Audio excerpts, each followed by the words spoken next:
यमुनानगर में 60 करोड़ का धान घोटाला हुआ है। आपको बता दें कि कार्रवाई शून्य है, सवालों का भी अंबार अब बढ़ा है। 42 करोड़ से शुरू हुआ धान घोटाला अब 60 करोड़ तक पहुंच चुका है, 60 करोड़ को भी पार कर चुका है।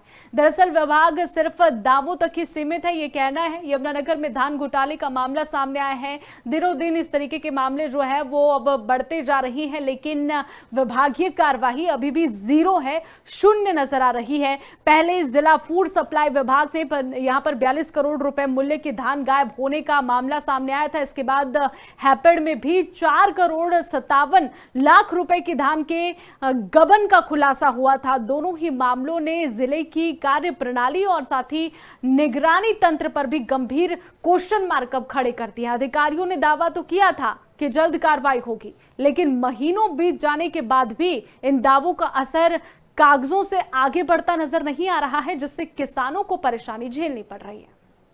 हैफेड विभाग द्वारा वर्ष 2024-2025 खरीफ के दौरान किसान राइस मिल पौंटी के अंदर है, उसको 68,823 क्विंटल पैडी जो है मिलिंग के लिए दी गई थी, जिसमें से मिलर द्वारा 46,111.41 यमुनानगर में 60 करोड़ का धान घोटाला हुआ है। आपको बता दें कि कार्रवाई शून्य है, सवालों का भी अंबार अब बढ़ा है। 42 करोड़ से शुरू हुआ धान घोटाला अब 60 करोड़ तक पहुंच चुका है, 60 करोड़ को भी पार कर चुका है। दरअसल विभाग सिर्फ दावों तक ही सीमित है, ये कहना है। यमुनानगर में धान घोटाले का मामला सामने आया है। दिनों दिन इस तरीके के मामले जो है वो अब बढ़ते जा रही है, लेकिन विभागीय कार्यवाही अभी भी जीरो है, शून्य नजर आ रही है। पहले जिला फूड सप्लाई विभाग ने यहां पर 42 करोड़ रुपए मूल्य के धान गायब होने का मामला सामने आया था। इसके बाद हैपेड में भी 4 करोड़ 57 लाख रुपए की धान के गबन का खुलासा हुआ था। दोनों ही मामलों ने जिले की कार्य प्रणाली और साथ ही निगरानी तंत्र पर भी गंभीर क्वेश्चन मार्क अब खड़े कर दिए। अधिकारियों ने दावा तो किया था कि जल्द कार्रवाई होगी, लेकिन महीनों बीत जाने के बाद भी इन दावों का असर कागजों से आगे बढ़ता नजर नहीं आ रहा है, जिससे किसानों को परेशानी झेलनी पड़ रही है।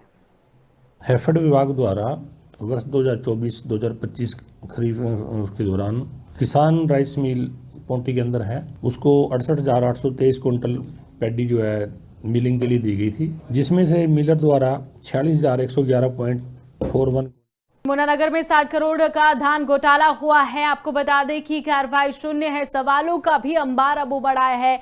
42 करोड़ से शुरू हुआ धान घोटाला अब 60 करोड़ तक पहुंच चुका है, 60 करोड़ को भी पार कर चुका है। दरअसल विभाग सिर्फ दावों तक ही सीमित है, ये कहना है। यमुनानगर में धान घोटाले का मामला सामने आया है। दिनों दिन इस तरीके के मामले जो है वो अब बढ़ते जा रही है, लेकिन विभागीय कार्यवाही अभी भी जीरो है, शून्य नजर आ रही है। पहले जिला फूड सप्लाई विभाग ने यहां पर 42 करोड़ रुपए मूल्य के धान गायब होने का मामला सामने आया था। इसके बाद हैपेड में भी 4 करोड़ 57 लाख रुपए की धान के गबन का खुलासा हुआ था। दोनों ही मामलों ने जिले की कार्य प्रणाली और साथ ही निगरानी तंत्र पर भी गंभीर क्वेश्चन मार्क अब खड़े कर दिए। अधिकारियों ने दावा तो किया था कि जल्द कार्रवाई होगी, लेकिन महीनों बीत जाने के बाद भी इन दावों का असर कागजों से आगे बढ़ता नजर नहीं आ रहा है, जिससे किसानों को परेशानी झेलनी पड़ रही है।